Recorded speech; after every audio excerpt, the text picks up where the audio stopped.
We cover many serious issues in this podcast. This discussion may contain reference to domestic violence, sexual violence, violence against children, suicide, drug use, or graphic depictions of death or dead bodies. It is not suitable for all audiences. Tonight on Unsolved Mysteries Rewind, two friends get together to discuss episodes of their favorite television show, Unsolved Mysteries. Will they find answers? Will anyone care? You may be able to solve a mystery.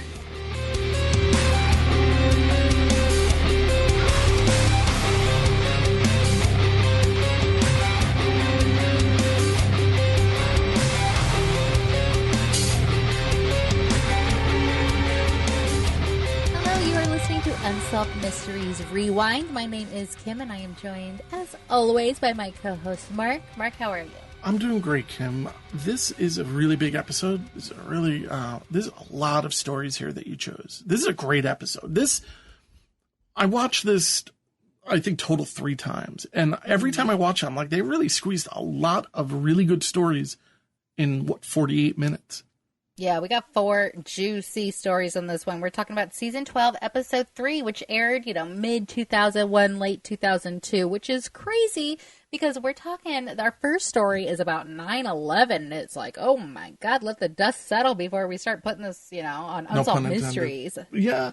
A little bit, pun intended. The reenactment of of running through the streets of Manhattan was kind of interesting. Oof, it was so harsh. I spent a lot of time going down Wikipedia rabbit holes and about survivors stories and about all this stuff about 9/11. I got so severely bummed out. And look, let's be honest, I'm pretty prone to depression anyway, but I was so distraught for 2 days. I was like, I don't want to do this. I told you I had to watch nothing but Real Housewives to just push all the 9/11 out of and my the tattoo show you watch. Yeah, exactly. So I just had to just watch garbage to get all this suffering out because I was 12. So I remember it. I was in California. So cute. You were my son's age when I was in my first corporate career. Oh my God, I can't imagine because you were in New York. Yeah, I was 10 blocks from Manhattan. I mean, from the World Trade Center. And yeah, it was crazy. I actually I got off the R train, and I just remember looking up. It was West Broadway, and I'm like, "There's a legitimate plane in there." And it was before the second plane hit.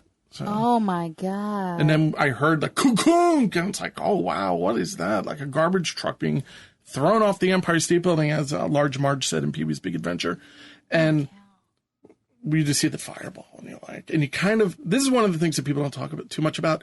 You felt the fire, when that boom happened. You felt some type of wave. And it was a very, very extremely scary day and night. That night I stayed in Manhattan at a friend's apartment because there was a lockdown from Houston down.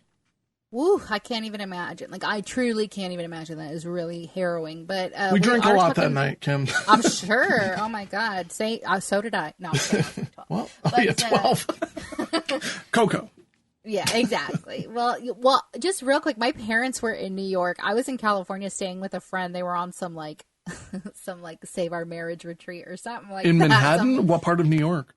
I don't even know. But the whole day I was fretting. I was so scared because I woke up to this happening because, we're on West Coast time. Yeah. So I woke up to all the hubbub and stuff. And it wasn't until about halfway through my day, I got called to the principal's office because I guess my mom had called through to the school. But I didn't know what I was going to hear. It was on in all of our classrooms. It was a very stressful time for me too, just because I didn't know where they were even at. So let's talk about stressful times after the 9/11 terrorist attacks on the World Trade Center. We have Dr. Ron Lieberman, who is searching for his wife, Dr. Sneha Philip. I like Sneha. Sneha knew how to take a picture, too. She knew how to pose. Beautiful. Yeah, oh, beautiful my God. Indian Their wedding woman. footage. Oof. Yeah, and Ron, Ron is a pretty good-looking guy. The goatee's not doing anything for him. And the ponytail. But they had some of those beach snaps, and I was like, this is a sexy couple. Yeah, they're a good-looking couple. They're young. They're both doctors. I mean, we're talking, possible 7-figure salaries in the future.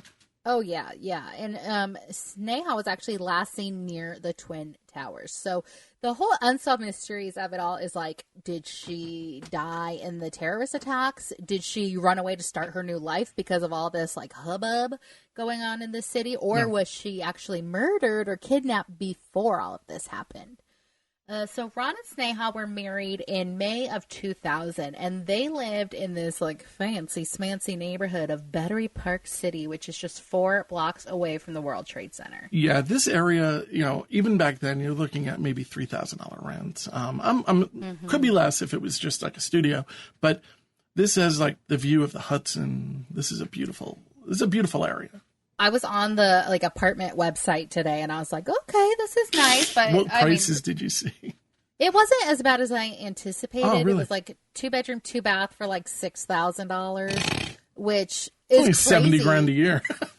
Yeah, but you always hear about like the craziest New York rent, so I was just anticipating it being a lot more. I had an apartment on St. Mark's, and it was a complete crap hole. Oh, I bet. Well, on September 10th, so this is one day before, and this is what we kind of know about the timeline. One day before the terrorist attacks, at 10 a.m., Ron and Sneha actually have breakfast out together. They seem to really dine out a lot. Mm-hmm. At 11:15, Ron leaves for his shift at the hospital, and Sneha had the next 3 days off. So she told Ron that she was going to go home to do some house cleaning because her cousins were coming over later that night, and she wanted the house to be nice. So Ron says at 11:15, this is the last time that he saw her. At about 2:30 p.m., there are text messages on Sneha's phone to her mom. They're texting back and forth, and during this conversation, she mentions that she is going to be eating dinner at Windows on the World, and that is in the North Tower of the World Trade Center buildings, which I believe was the first one to be hit. Let me just say, in 1999, I got my first cell phone. Okay, it was like a Sprint phone. I didn't text until like 2003, 4. Oh. I know for a fact that with World Trade Center, the day of all of this happening, and of course this was the day before, everybody used AIM. Yeah. There was texting. You could use text pagers. I don't think SMS was developed publicly. Well, not widely, that it wasn't being really used. So I thought it was kind of a strange thing to be talking about. And that's on me because I kind of put all of that under the same umbrella, but every single thing that I read said she was IMing. Oh, okay. So that's it. They're probably using, what was that? You used to use an IM service, ICQ. IRCQ or something like that. Yeah, I remember ICQ. You had an issue with the gentleman on there. My first of many, but early episodes throwback. Yeah, exactly. Jody Who's in Truett. So at like 5:15 p.m., security footage from their fancy smancy apartment shows Sneha leaving the apartment complex. At about 7:15, she charged $500 worth of goods at a department store near the World Trade Center called Century 21. And which was destroyed, actually, at the World Trade Center. That was a very, very, very popular store right there. I think it might have even been new, like a new Century 21 there at the time. Oh, yeah. And she bought bed linens, some lingerie, some pantyhose, and 3 different pairs of shoes. So at 7:18, Sneha leaves the store, and we'll get into that a little bit later because we're talking about like security footage and stuff. So at 11:15 p.m. on the night of the 10th, Ron, her husband, comes home from work, and Sneha isn't there. And Ron says that Sneha would just kind of didn't like being alone. So in days, a lot of times she would sleep over at, quote unquote, her brother's house or her cousin's house. Yeah, which is, you know what? It's weird, but it's not crazy weird. I don't know. And I said, and this is my dark comment, say hypothetically she's having an affair. This would be a great way to kind of slip away. 100%. Oh, and your brother's going to cover for you, so I don't know. I thought that was weird for like a grown woman who's like a doctor and all this stuff to not be able to spend the night alone. And she wouldn't you have a doorman, dude. Like, it's like you don't live in, a crap hole. Yeah. And, I guess she would usually do this, but Ron testifies later that she would usually come home after staying out between 7 a.m. and 9 a.m. Yeah. So September 11th, the day that all this stuff goes down. It's 6 a.m. Ron wakes up. No, Sneha. At 6:45, he leaves for a work meeting. He works in the Bronx, so he had to take the subway out there. Okay, at 8:43 a.m. Keep in mind, we are right in the window of 7 to 9 o'clock. This is not information from Unsolved Mysteries, by the way. This is information that Kim has scoured the Googles and the Alta Vistas and Alta Vista. well, I mean, I'm going to guess that you went back to the time of 2000. You were using Prodigy to get this information. So, this is information that you really dug up. A lot of this, so far, a lot of the information that we're talking about is information that Kim has dug and read. That's amazing. Oh my gosh, and poisoned my poor little mind, because I'm telling you, this really bummed me out. But the apartment security camera, at 8:43 a.m., they show a woman entering the building, waiting near the elevator, and leaving after a few minutes. Because of the way that the sun was shining, they're only able to get an image of this woman in a silhouette. You can't make out any details. Yeah, cameras sucked at this point. Yeah, I mean, I know. And again, we get here with surveillance cameras all the time. They're low resolution. They're taped over and over and over again. They're on tapes probably. Yeah, like see Dale Kersetter. Oh my God, the tape was horrendous. But her hair, this woman's hair and the dress is consistent with the tape that we see of Sneha in that Century 21 building. She has this like brown knee-length dress on. She has kind of shorter hair and she's wearing sandals. And apparently a lot of this you can make out from the surveillance footage of the Battery Park apartments in the elevator. Now, Lieberman, the husband, could not positively identify her, but a city police investigator says, yes, this was her. Now, exactly 3 minutes later, she runs out. I think it's also interesting that we were able to get all of these tapes. The World Trade Center. What do you think about that? Did I lose you? Yeah. Are you back? Yeah, I'm back. Okay, sorry. Yeah, it just went like boop, boop. Yeah, you got a little quiet there, but okay. I think we're back on.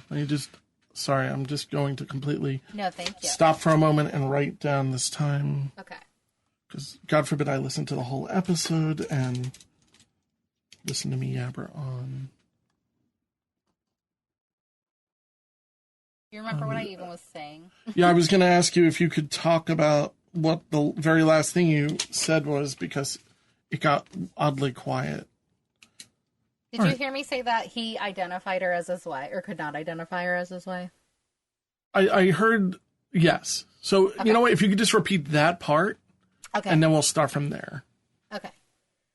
So, Lieberman, Ron, the husband, could not positively identify this woman silhouette figure as his wife, but a city police investigator says that the police guy thinks it is her. So 3 minutes after we see the woman, and keep in mind, she runs away like minutes later. At 8:46 a.m. is when the first plane hits the World Trade Center.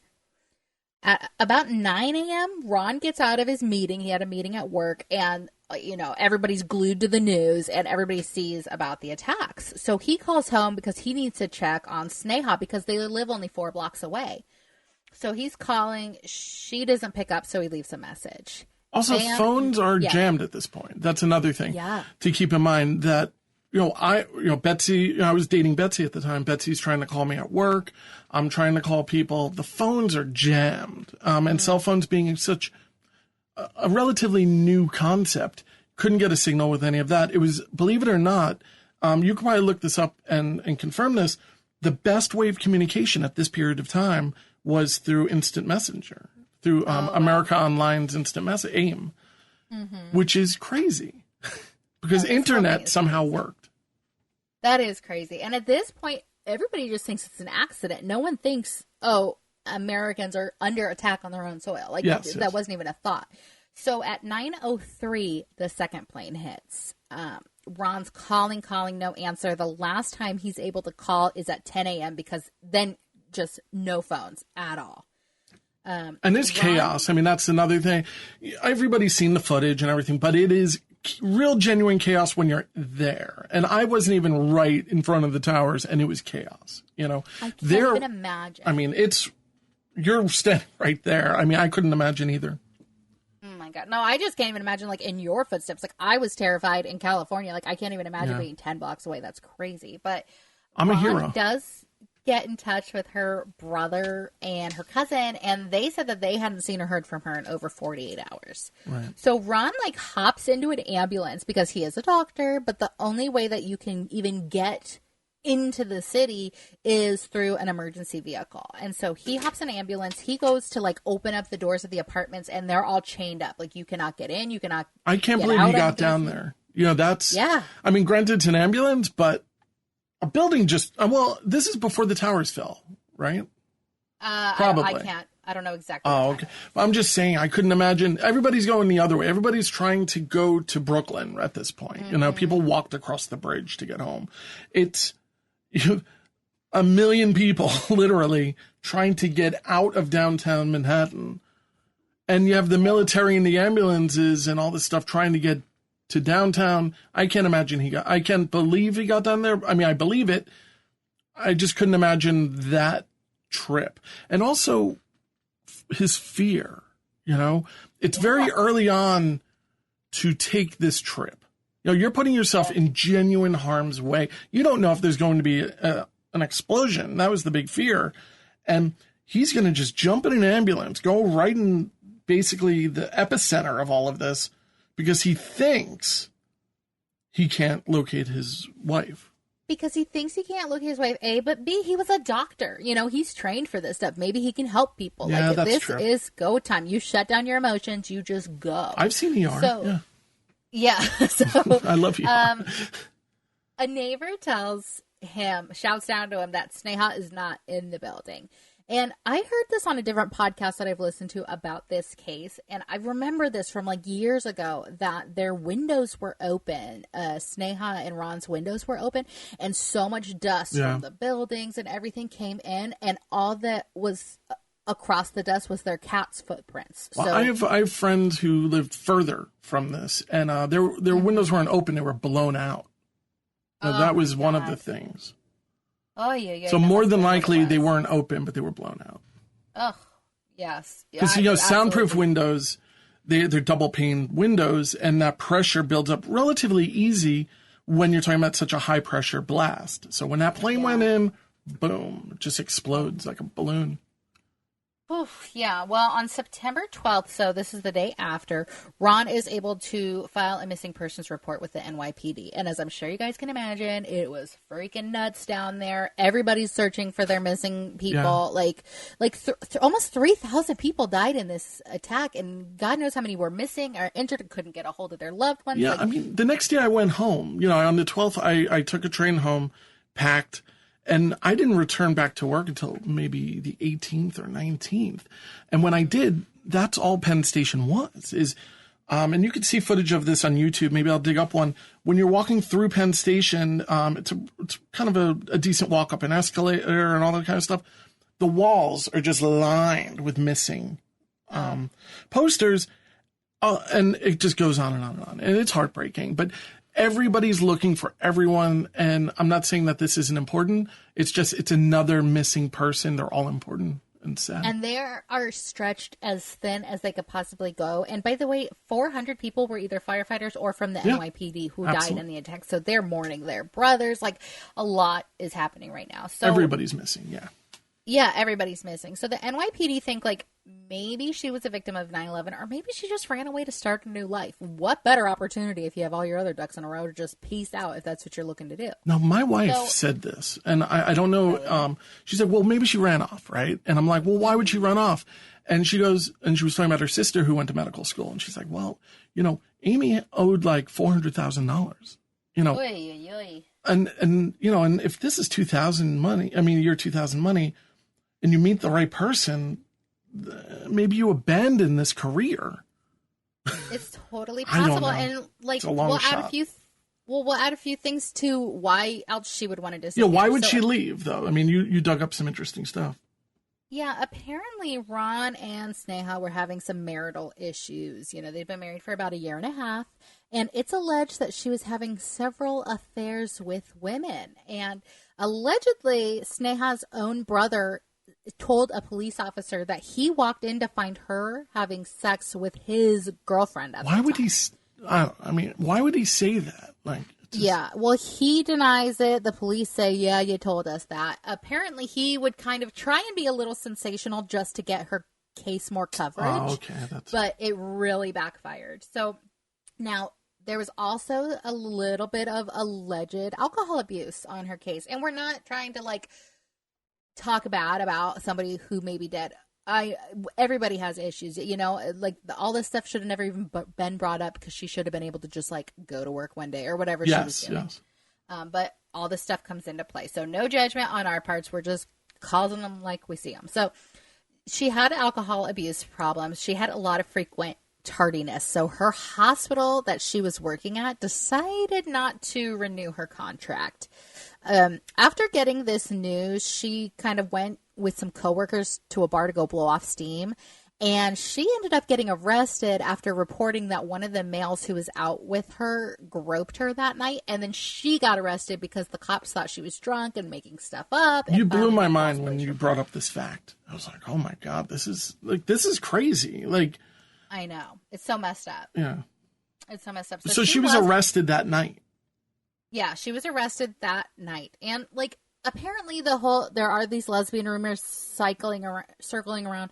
Ron, her husband, said, yeah, she would go to lesbian bars all the time because she didn't want another guy groping her, which I could see that happening too. It was 2001. You know, it's she's an attractive girl. She's young. She's, you know, maybe just living her life, and this is like her experimental phase. And again, we're not judging anyone. It's just. Yeah. I think that although it might be important to know who these people are that we're talking about, her sexual interests, or if it's her choice, or if it's just an experimental phase, or if it's her genuine passion, it's not important here. Oh, it's so not important. And I'm not saying you're making it important. It's just, it seems like it became part of it. And it is sensational, and it is like, ooh, okay, maybe this will get her in some paper. Like, you have to have some kind of hook to get people interested, honestly. Yes. So, she was hired at a new hospital. She was actually quickly let go because of alcohol abuse issues and for skipping a meeting with a substance abuse counselor. Now, on the morning of September 10th, the morning before this all went down, Sneha was actually arraigned on the charges of making the false police report from the night where the guy allegedly groped her. So she pled not guilty, and her and her husband were allegedly seen arguing loudly on the steps of the courthouse, which showed her walking away and him walking towards home. New Yorkers argue. Yeah. Oh my gosh, totally. And, especially when something like this comes up. I mean, I see that as just being a normal response, really. Yeah. And by the way, husbands and wives argue, and like stuff happens, you know? So Ron and her family completely deny these. They never These fought. are all the cops. They never fought. Well, these are the cops saying this is why she ran away. And Ron and her family basically are like, she didn't run away. Yeah. So Ron puts in there that she might have actually been attacked before 9/11, and this killer is just like the luckiest killer of all time because nobody's looking for a murderer when all this craziness is going down. So somehow Ron's able to get his hands on the surveillance footage of the department store Century 21. I mean, this is Century 21. Century 21 was destroyed. So it's just crazy to me that he at all got this footage. He had it to view at his leisure for 2 weeks. Maybe, I mean, was he part of, I mean, I'm just curious, like, did somebody discover it and he just grabbed it or something? I have no idea what happened. Oh my God. I don't know, but he sees Sneha on the tape. She is shopping, you know, and she is wearing that outfit that we were talking about earlier, the brown dress. So she's seen on tape. After that, there is no trace of her, phone records, credit card transactions, etc. Nothing.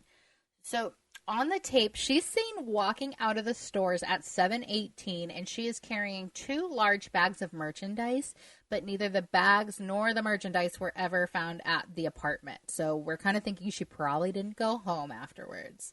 Ron hires a PI. I'm just kind of skimming through because we do have more stories to talk about. Yeah.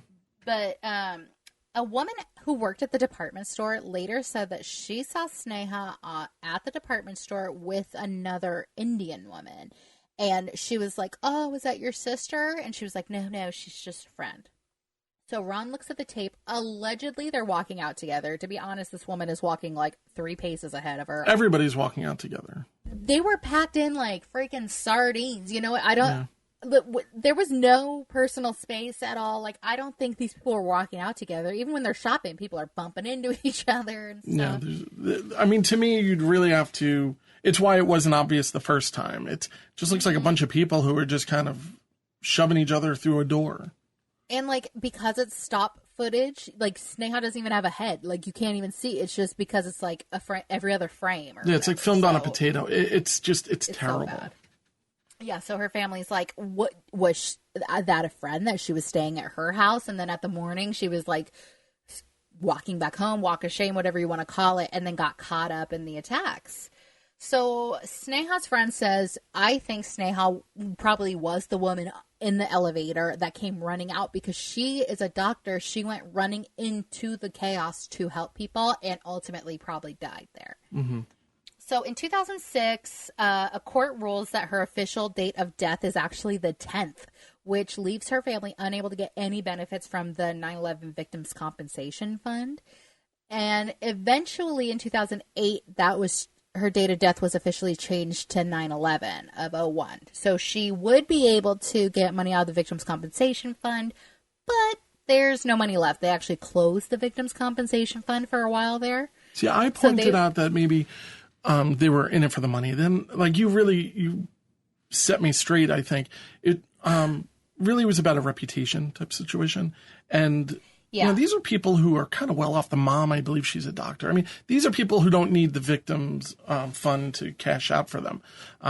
But they did move the date of the death, and she did get memorialized at the World Trade Center memorial, which is, I think, nice. Her name is slightly bigger than the other people, though, if you notice. Well, you know, it's added at a later date, so who knows. But, so that one is just a real sad story about this woman whose reputation had to come out and get dragged through the mud. If it was just a normal day, none of us would be any the wiser to her proclivities or whatever, you know. So I don't know. It just it felt like a smear job, kind of. So I hope we were able to maybe clear some stuff up. I don't know. Yeah. I definitely liked the character. I liked her. I thought, the way they presented her, it seemed like she was just a young person. And do we know how old she was? Like maybe 29? She was 31. So she 31. Was, a baby. Yeah, but at the same time, like early in her life, it's like not like, just kind of living her life. She's probably favorite show, Sex in the City or something. Totally living her best Sex in the City life, 100%. But talk about like slut shaming and party shaming. Oh my God, this next case is dripping with disdain of young women living their lives.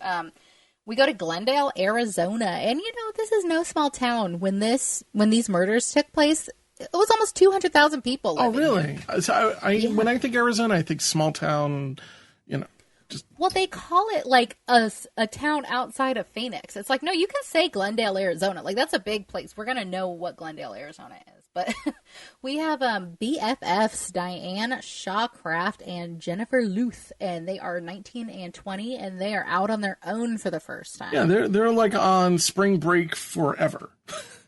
Yeah, and so they move out of their parents' house in Colorado, and they are just best friends since childhood, and they move in with Diane's older sister, Christina. And let's be honest, we got 3 women in a 1-bedroom apartment. Like, it's going to be tense sometimes. And they get into a fight, and Christina stays home, and Diane and Jennifer kind of storm off to go get cigarettes and soda and to be like, oh my God, my sister's such a bitch. Like, I'm sure. Oh, yeah, totally. It's just one of those type of things where there's so, like you said, 1-bedroom apartment, somebody's sleeping on the couch, somebody's sleeping on the love seat. There's no room. Everybody's kind of on top of each other. You can imagine the bathroom alone. I know, exactly. And I mean, complain about your sisters happens at the best time. Trust me, I got plenty of them. But on May 24th of 1996, let me just throw this out at you. It's Memorial Day weekend. They do that tip. They go to Danny's Mini Mart and Dollar Store 2 blocks away. And they go get the cigarettes and the soda. And Christina, the sisters, like, they were coming right back because they didn't have any makeup on, and they would not go anywhere without their makeup on. So they never returned. They were kind of partying it up a little bit. And that's what you do when you're 19, you're 20, and you're under your mom's roof for the first time. Like, you're going to have some drinks. You might even do some drugs. Yeah, like, you can go and hang out and talk about absolutely nothing for 2 hours and just waste time and have fun doing it. That's all they were doing. And Totally. But a cashier at the place saw that a blue pickup truck pulled up, and the girls spoke to the guy, and they got into his truck. And is it the most uncommon occurrence in the world to kind of see somebody and then like, hey, yeah, we'll go to this party? It's not the most uncommon thing in the world. Exactly. Say he's like, oh, there's a Memorial Day party out in the woods. Let's go do it. That's what I'm picturing. It's 3-day weekend. Like, yeah, let's live it up. And it might have started that way. You know, it might have been a legitimate, like, hey, you know, blah, blah, blah. Or they might have known him. Who knows? Because for whatever reason, they can't seem to find. I mean, how many blue pickup trucks can there be in this one little vicinity?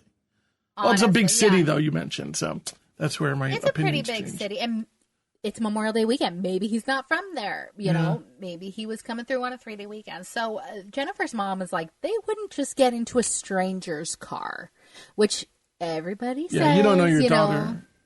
Yeah, post-death idolization. My daughter was an angel. The dad of one of the girls is like, oh, the other girl was kind of flirty and slutty, not my girl, you know, and it's just like, ugh, I don't like that. But, well, that's why your daughter liked that other girl, because that's what brought her out. You know what I mean? One's the wild one, the other one just wants to have fun doing it. So it's fine. It's being a kid. But also, who's going to go, like, get their flirt on in front of their dad?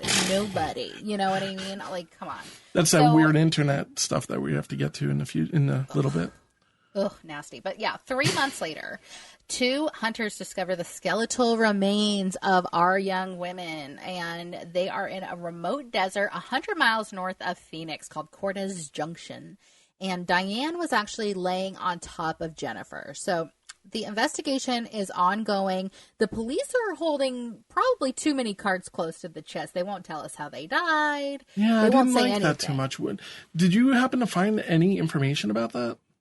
No, it's all because it's unsolved. Like, even on their official police website, everything, like, they are saying as little as they can possibly say, which I don't think is helping. Yeah, I mean, and of course it makes your mind wander, because you're thinking, all right, were they beaten to death, shot to death? Like, we don't know anything.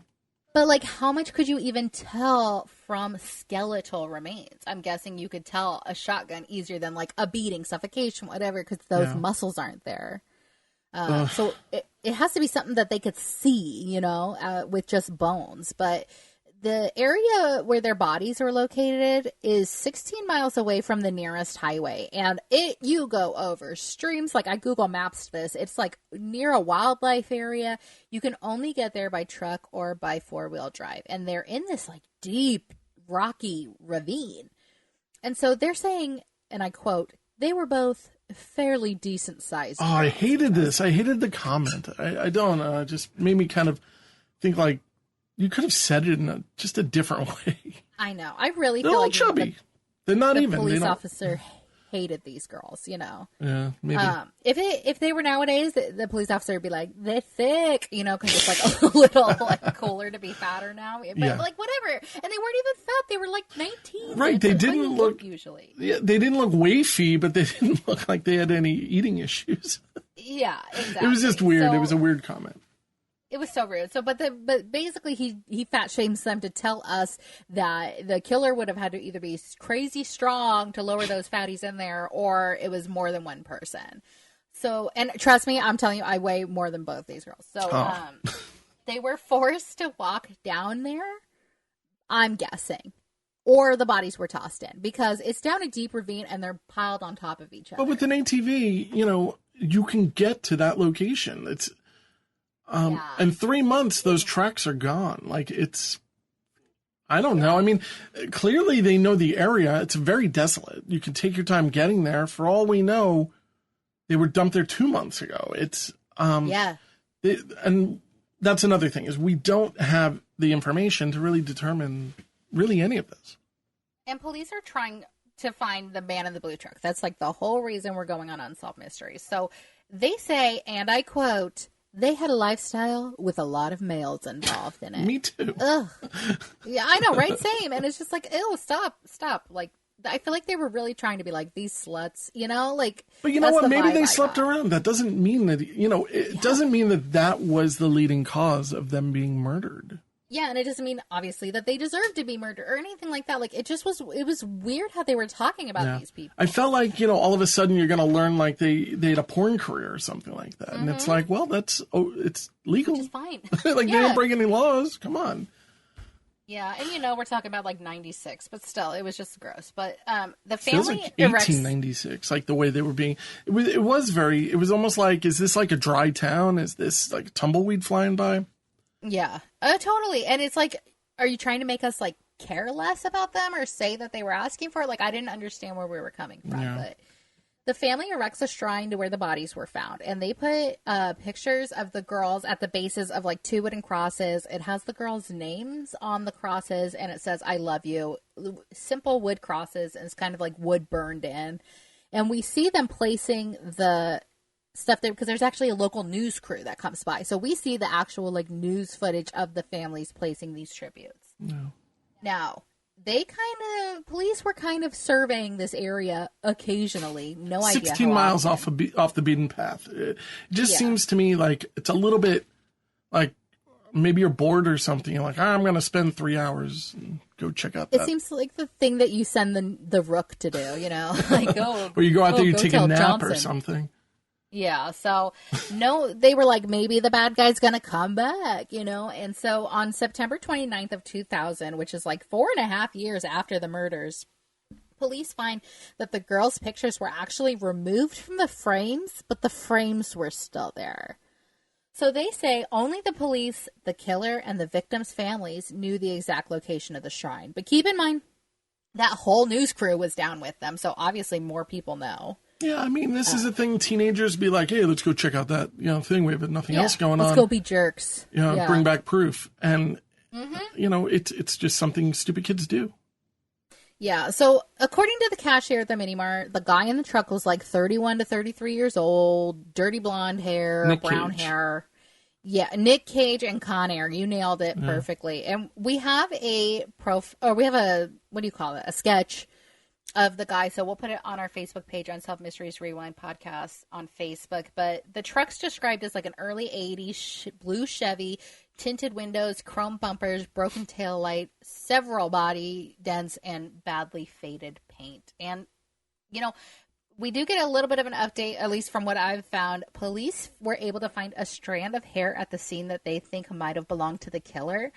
So police did testing on the hair in 2010, but the results have not been made public. What is with it? I mean, is this like an FBI type of investigation? I don't know. Not made public. Like, we have the information, but we're not going to share it with you. I know. It kind of sounds like BS, right? It really does. It sounds like we know.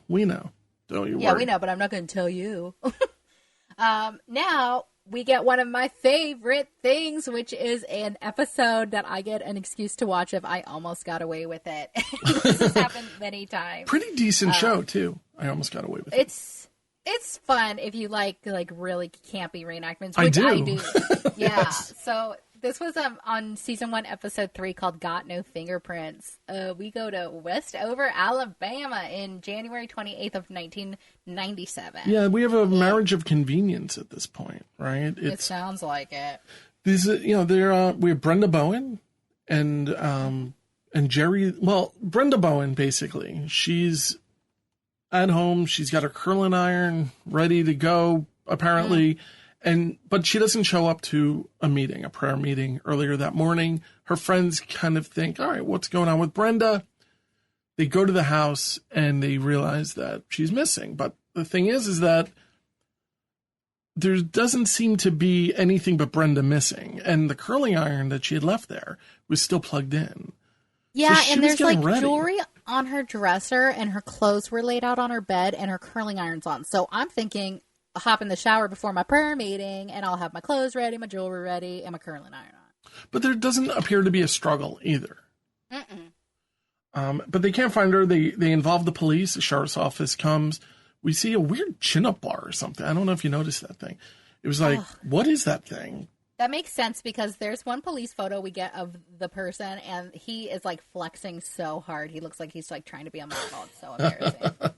But so they come in, they're doing their pretty big investigation, right? It seems. Yeah, for Westover, Alabama, I think this is the biggest thing that's ever hit them.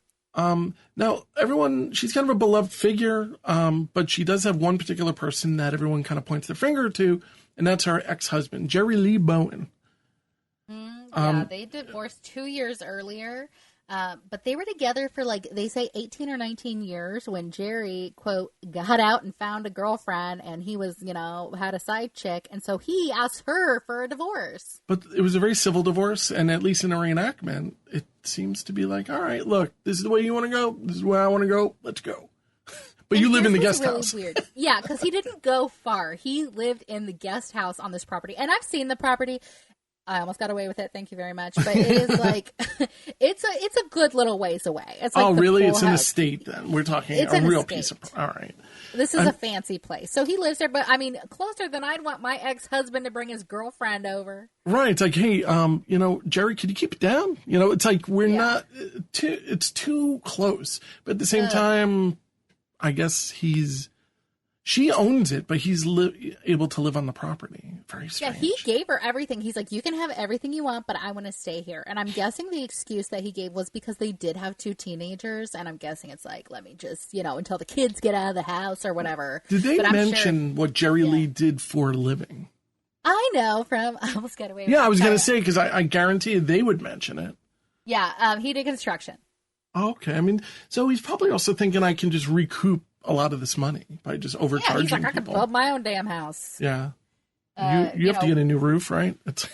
Oh, God, don't mind me. But I mean, that's it. These people, they make a pretty decent living, and he thinks he can recoup the money probably pretty easily, and he's right. Yeah, and why, drag it out? If you don't care that much, just be like, I don't want to hire a lawyer and fight over, which dishes are ours. You take it, I'll figure it out. He seems pretty low maintenance, to be honest with you. I thought it was, really amicable. It was like, wow, this is the way divorces should happen, at least. Yeah, and it's all going fine. This arrangement seems to work for everybody until about 2 years after the divorce, when he starts running into some severe financial difficulties. I do not have any deeper info on that, but he said, I want to get back together with you until I sort out my financial stuff. And she's like, Jerry, we can talk about this in the morning. And he's like, it's a business arrangement. What's your problem? I just want to marry you, not for love, but I just want you to take on my financial difficulties. Just say yes. Just say yes. It's kind of pathetic, really. But at the same time, it must have been a pretty bad financial situation that, fell into his lap. And 4 days later, nobody has seen from her. She vanishes 4 days later. So cops are like, let's go talk to Jerry. Yeah, but they said at first he was very cooperative. Mm-hmm. He was like, hey, anything they need, they would do. He later on they even allude that he does seem to be nervous. He's concerned rather. But the reenactment states that the police officer says, well, let's just hope. Wait. Sorry, I'm sorry. I'm jumping. You want to do this? Oh, you want to do? Reenact it. Who do you want to be? Yeah. I'll be the cop. All right. Oh boy. I'm the killer husband. Spoiler alert. Oh God, spoiler. Okay, so here's the cop. Well, let's just hope she's in Florida tanning her buns. You're wrong. She's dead. Well, if she's dead, where do you think we could find her? You could find her in the water somewhere. And he looks somewhere, he looks through the empty space, and it's so crazy. He had the craziest eyes I've ever seen. And you made a great point. The reenactors look a lot like the original people. Yeah, they did a good job. Yeah, so that same night as the conversation of you could find her in the water somewhere, investigators find her car abandoned 43 miles away, and inside her car was her purse, her checkbooks, her cell phone. It's we get just to crazy. My favorite guy. Yeah. Well, we get to Jason, who's Brenda and Jerry's son. And Jason is a teenager at this point. And the cops are scratching their heads well, I don't know what happened to her. Gee, what do you think, Billy? And so they go to Jason, and Jason's like, excuse me, how was the car seat? Yeah. And they said, well, it was all the way back. And he's like, well, my mom's only like 5'2", so there's no reason that the seat should be that pulled back. Yeah, it turned into an episode of Monk, you know? I don't know if you ever watched Monk, but it just felt like that. It's like the cops are just overlooking the obvious stuff. I know, this kid is like amazing, but guess who is tall? Jerry. He is 6'1". Yeah, he's painfully tall, in my opinion. Yeah. I'm just kidding. It's still not as tall as Jack. I know, that's what I'm saying. Okay, that's super painful. Yeah. Oh, he bonks his head on a lot of stuff. But reenactment Jerry comes up and he goes, is that the car that belongs to the woman who is missing? Yeah. Which is like distancing language like crazy. And not to mention, like, you know your wife's car. Like, obviously, like, why wouldn't you be like, is that her car? Is that Brenda's car? Is that the same cop? I mean, think so, yeah. Because he gives him a look kind of like, why are you asking me in that weird way? You know, it's... Yeah. Like, that's your husband. You know who this is. Your name's on the receipt. Like, what are you talking about? So, it was like kind of just strange. It was almost like a real separation of like, what's going on here? It's like, your wife is dead, you know? Yeah. So the cops are like, well, let's take a closer look at Jerry. So they actually bring him in and interrogate him. And on I Almost Got Away with It, you get a lot of the interrogation footage. And I was surprised to see that. Yeah, it was awesome. I mean, because it's 97, you know, it's okay. It was all right footage, but he was like no help to the officers. He didn't seem to care about her well-being. And they said he even fell asleep in the interrogation room, which is like a huge red flag. Yeah, I've never heard of anyone falling asleep. Is this something that happens? Yeah, I've heard of a lot of guilty people falling asleep. Like, I've heard, because, you know, I'll listen to like Dateline every night when I'm like falling asleep. And they always say, like, somebody who's innocent will be up, pacing around, scratching, like nervous as hell. And the person who's been caught is like, well, nothing to do now. And they just sleep. It's just weird to me. I mean, I wonder if it is a thing where it's kind of like they're convinced that all they have to do is do this interrogation and then it's over. And they're so relieved that they fall asleep. They're relaxed. Or maybe it's like your adrenaline finally leaving your body. I really don't know what it is. But on March 29th of 1997, fishermen find the body of Brenda Bowen. And she is tied up with rope and chains inside of a sheet. Ugh, yeah. They say packaged. Yeah, like very coldly. Yeah, I didn't like that. That was the one part of the story that kind of stuck with me. Like, because it really does. I mean, the way that it is, the way it's tied together. And it ends up that the way it's tied together is one of the telltale signs that it may have been, am I forgetting, Jerry? Yeah, it may have been Jerry. So she's floating in the Coosa River, and her body was so badly decomposed that the coroner couldn't even tell how she died. But they said it was definitely either drowning or asphyxiation. So our little detective Jason, the son, comes up and he's like, those knots on my mom's body, my dad does knots like that. And it was like a real weird knot. It's a Boy Scout type thing. I actually asked Ramiel, I'm like, do you know the slip knot in the bowline? He's like, yeah.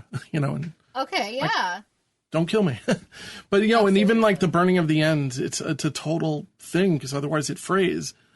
Exactly. Yeah. But it's the son's other monk moment, I know. This son was like, "Oh my God, you had to go see your mom's body, and you have the wherewithal to say this kind of stuff. It's crazy." But, I feel like he didn't look at the body, or at least we didn't hear that because he said he asked to see the knots, and maybe they just showed the photograph. I'm hoping. I hope so. Even that is still a lot, but the judge hands down an arrest warrant for Jerry. So Jerry claims that the cops wanted to murder him and make it look like an accident. So when he got word of the arrest warrant, he fled. Yeah. So the first time he fled. Yeah. Yeah, this is the first time. So he turns himself to be arrested less than a week later, and he's actually tried for the murder of Brenda. He makes bail while this whole trial is going on, even though he already has a history of running away from the cops. Do we know how much the bail was? I don't. I wish I did. No, I don't. But I was wondering, the guy's broke, right? And he doesn't own a house anymore. I'm just kind of, maybe he put his business up. It's just, I don't know. No, that's a great question. I didn't even think about that. And, he's got, like, family that comes on here and stuff, so maybe they helped. Yeah. But the jury finds him guilty on April 28th of 2000. So we're after 3 years after her body was found. Now, after he's been found guilty, but before sentencing, he's still out on bail. Doesn't make any sense. Crazy. I mean, you should never be let. I mean, if you've already proven to be a risk for running, yeah. Why would you ever take that risk again? It's completely crazy. And if you're just waiting for a guilty person, you're either asking for somebody to run before sentencing, you're asking them to run, to kill somebody, or to kill themselves. Like, that's the only 3 outcomes I could see of waiting from between being charged to being sentenced. This is where we get into the personal life of Jerry, where he starts writing a letter. Yeah, he writes a letter to his sister saying he's going on the run. Police find this when they, like, bust in his doors, because apparently he was, like, a super gun nut, too. So these guys were, like, SWAT teams showing up. And they find a ton of violent, sadistic porn on his computer. And you and I kind of talked about this. It's a slippery slope. Yeah. I don't... What year was this? 2000, 97. right? 97. Oh, 97. Yeah, I mean... Well, 2000 is when they find it, but 97 is when the crime occurs. I mean, it's just... I don't think that legal porn is necessarily that terrible of a thing if that's what you're into. It's just, I'm not going to convict somebody because you're into weird stuff. 100%. Even if it's stuff that I do not agree with, which is a lot of it. It's not my place if it is legal. And if it's illegal. Yeah.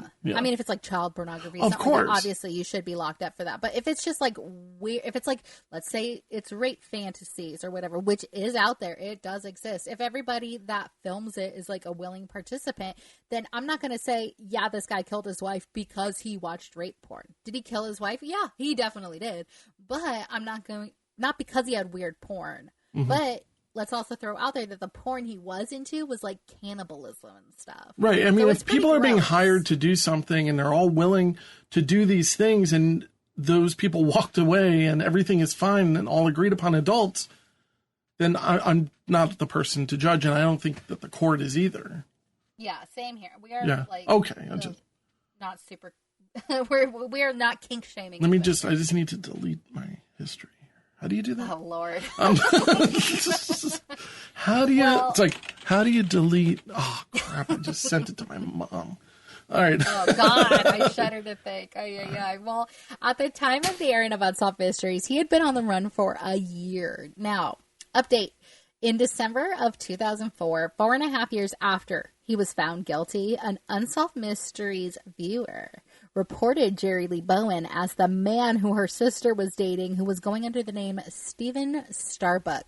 And they say Starbucks on Unsolved Mysteries. It's not. It's Starbuck. Like Battlestar Galactica, Starbuck. It's a character. Yeah. Or it's from Moby Dick, too. It's one of the... Okay. Well, fingerprinting proved that it was Jerry Lee Bowen. Now, here's where we get to the crazy, I almost got away with that stuff. So he, on the run, decided that he was going to burn his fingertips. So you know what I'm going to do today, Kim? I know.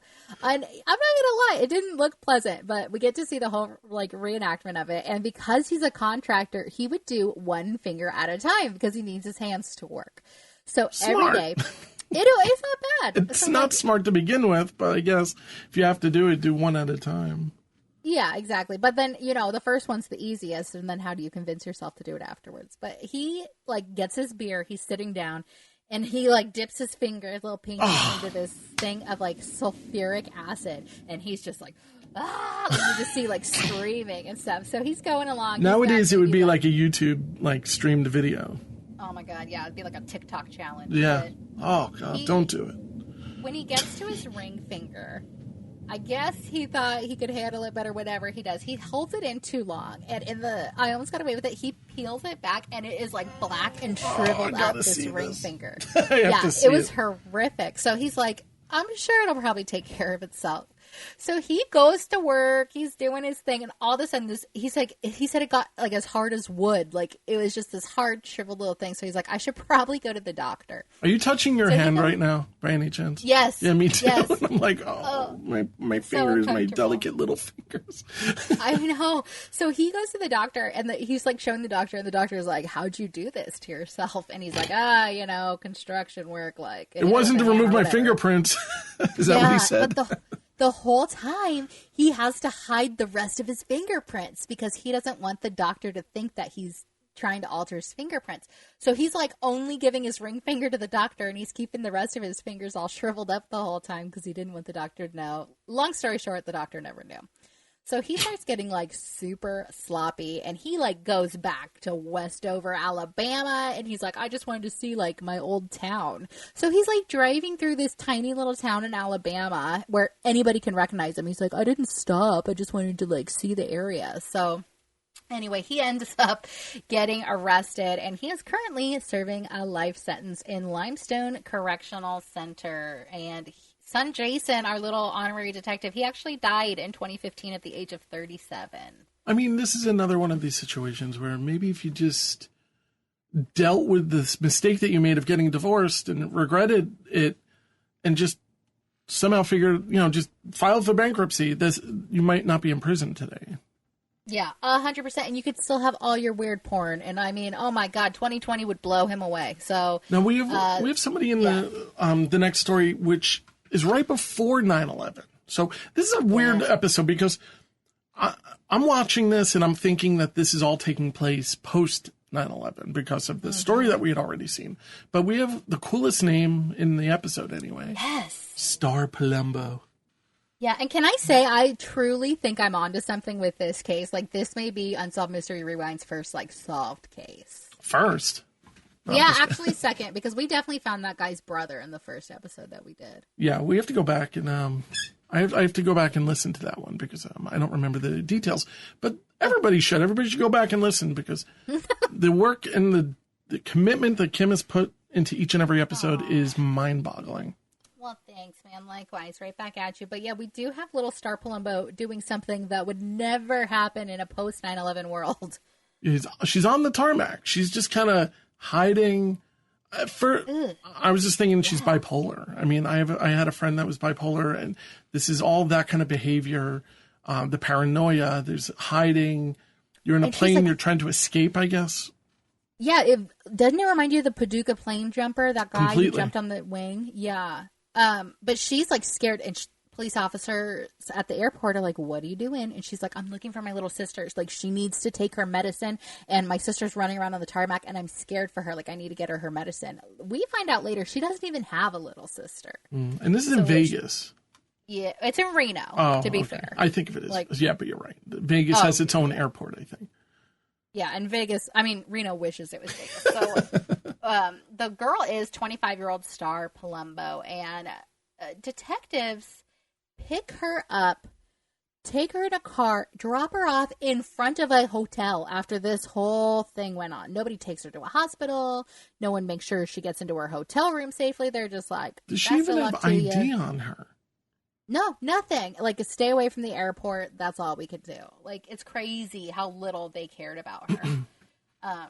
The next day, they find her car illegally parked at the airport, and we know it's her car because they open it up. It's her purse, her cell phone, $600 cash, and copies of 3 emails that she sent to the White House indicating that the government was trying to kill her. This poor girl was so scared. I'm guessing, yeah. Yeah, it had to be. Yeah. Damn you, Bush. So, it was so she's definitely showing signs of strange paranoia, right? And look, this poor woman is scared out of her mind. This is not an act. Like, she is terrified. I feel so bad for her. She also had this drawing that you took a screenshot of, like kind of an anime type character that's tied up. Like a bondagey anime character. And it says, and I quote in capital letters, I didn't know we were forced to have Jack in the Box. Yeah, I think Jerry would like this drawing. Yeah, I'm sure he would. I know. I was thinking about that too. But there's like a circle with like an X through it with a little Jack in the Box clown type figure. I thought it was a compass. I don't like it's because it looks like an N in the middle, but I'm not sure.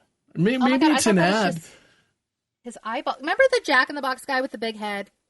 No, that's what it looks like. We didn't have Jack in the Box. I don't think. God! Well, there's this clown with the big head and like the spiky little hat, and it looks just like that. This reminds me of somebody drawing a parody of an ad. That's all it looks like to me. And they said that the girl looks like Star. I don't see it myself. Yeah. But yeah. No, I mean, I don't see it, but maybe it's how she saw herself.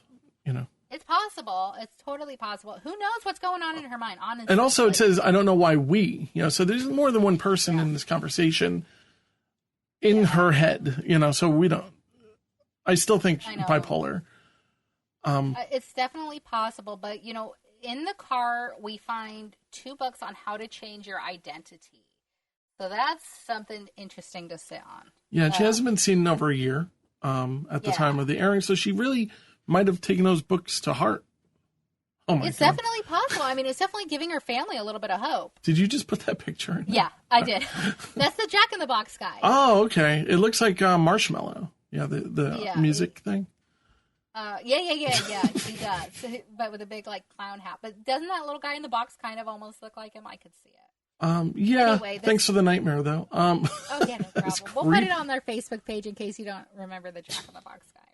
But, so she definitely has some kind of psychosis going on here. And Detective David Jenkins, who we get to meet, says it's either drug-induced or she kind of comes upon it naturally. So Star's mother, Gail, comes on, and she kind of talks about Star's childhood. And Star was, happy, trusting, dependable girl. But she started getting into trouble with her family in Tucson, Arizona. There's a few petty arrests, misdemeanors, nothing too serious. But she decides to go from Tucson, Arizona with her mom to go live by herself with her grandma in Reno, Nevada. Yeah, and she was experimenting with drugs, it seems. And it seems like a little more than experimenting because she. Well, I was saying it escalated. Sorry. That's fine. It's fine. But yeah, I mean, we learned that she turned it into more of a lifestyle, and she might have even fallen into the world of prostitution. Yeah, apparently she was using meth, quote, at a level that could only be disastrous. And I think any level of meth use, personally, but I'm like Amish in comparison to people who are doing that kind of stuff. I mean, meth is nothing to mess around with. How many of our stories are powered by meth? It's crazy. But so she was prostituting. She was sex working, whatever you want to call it, in Reno to get money because, I mean, if you have a $100 a day habit, etc., you're not getting that working as a cashier, which is what she was. I would think it would be legal there. Prostitution? Yeah, but you learn that it's not. It's not in Reno. It's only in certain counties. I remember this for the Wiener Brothers one that we did, and we found out that one guy was got in trouble for pimping. It's not legal everywhere in Nevada. It's actually only legal in some counties in brothels. You can't just walk the streets. But is it? I don't know if you know the answer to this. Do you know if it's as illegal as it is, say, here? Where it's very, very illegal. I'm just wondering, is it decriminalized? I wonder because it's kind of like weed. Next, if you're selling pot and the county over they're selling pot, I'm sure it's decriminalized. It's not like you're going to go to prison for having an ounce of pot when it's, completely legal 18 feet away. Yeah, I'm not exactly sure. But that makes sense. But I have the feeling that it's a lot of bachelor parties are woohoo, what happens in Reno or whatever. Or anywhere, jeez.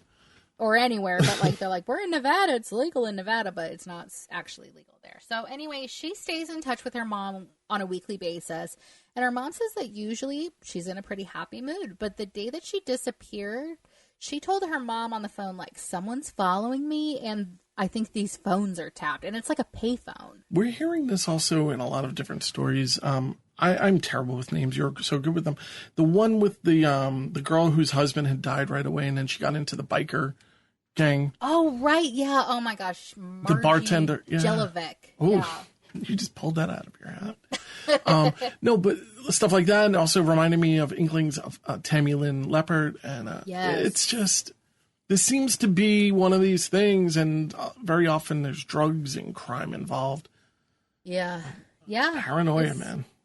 Yeah, it'll get you. Like, oh my God, I can't imagine living in that head was pleasant at all and towards the end of this journey. But her mom said that Star wanted to come back to Tucson and wanted to like kind of turn her life around, whatever. But that's the last time she hears from Star. So out of nowhere, this woman named Linda Marie Fields, who is the co-owner with her husband, John Fields, of Silver Dollar Casino in Elko, Nevada. You know they have like 75-cent margaritas there, right? She says, oh, yeah. I'm kidding, but I mean, it's like, it's the type of place where you know it's... Posters. It's the place you end up. It's not the place you start at.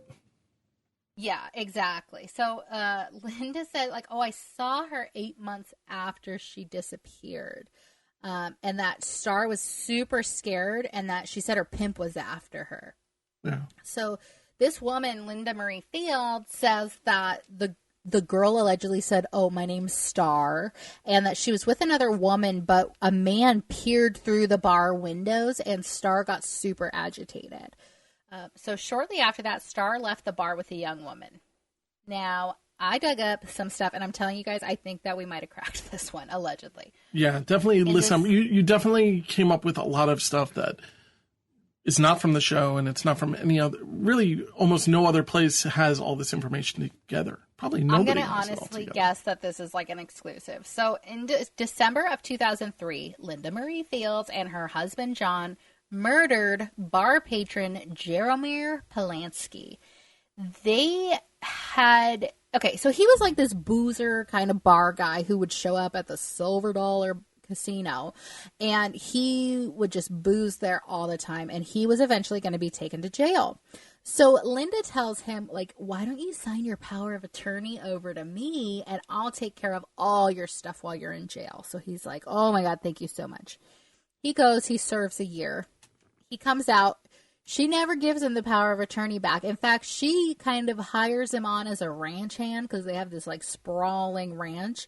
And she convinces him to sign up and make her the sole beneficiary of his $600,000 life insurance policy. Oh my God. On January 14th of 2004, Polanski's body was found in the Jordan River near Salt Lake City, Utah, with 4 lacerations to the head that were deemed to be from blunt force trauma. Now, in July of 2006, Linda allegedly told her brother that she caught Polanski molesting their grandson in the shed, so that she hit him in the head with a pipe until he died. She was convicted of first-degree murder in 2007, and she was sentenced to life without parole. Now, her case was overturned, and she was retried and convicted of only voluntary manslaughter in 2012, and she was sentenced to 10 years. And she got credit for time served. So she's out there doing her thing. She served her time. She's living her life. But I read this article that said that they chose Polanski to pick off because he was an immigrant, an alcoholic, and a gambler. And they didn't think anybody would miss him. So I'm just going to put in your guys' mind, like, I wonder how she thought about an alleged sex worker who was, like, hooked on meth. Yeah, absolutely. I mean, her opinion of this girl, of Star, would absolutely be that of focusing on victimizing her. Yeah, and she inserted herself in the conversation when no one even asked or was looking at her direction. And she goes, oh yeah, I saw her alive and well, but this big menacing man was chasing after her. So I don't know.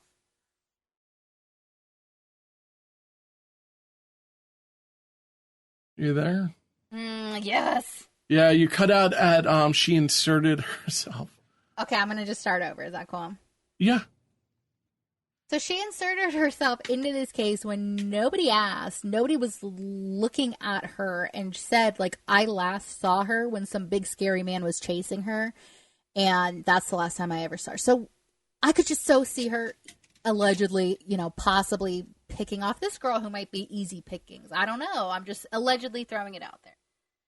Yeah, I mean, of course we're not accusing, but at the same time, it just seems kind of convenient. that somebody with this type of background would run into this girl and that girl just mysteriously vanishes.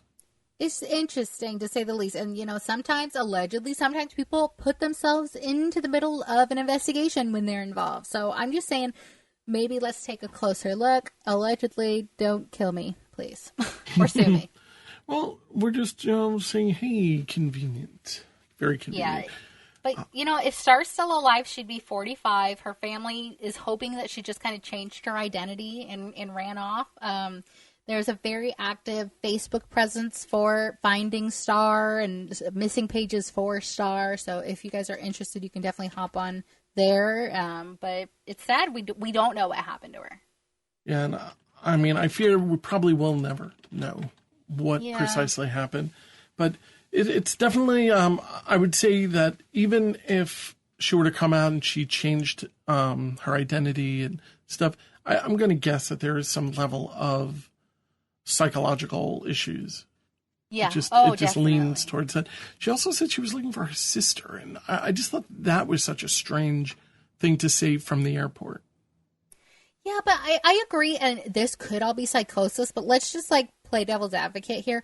What if, we were forced to have Jack in the Box, my sister, all this is, her co-worker in sex work, Mm-hmm.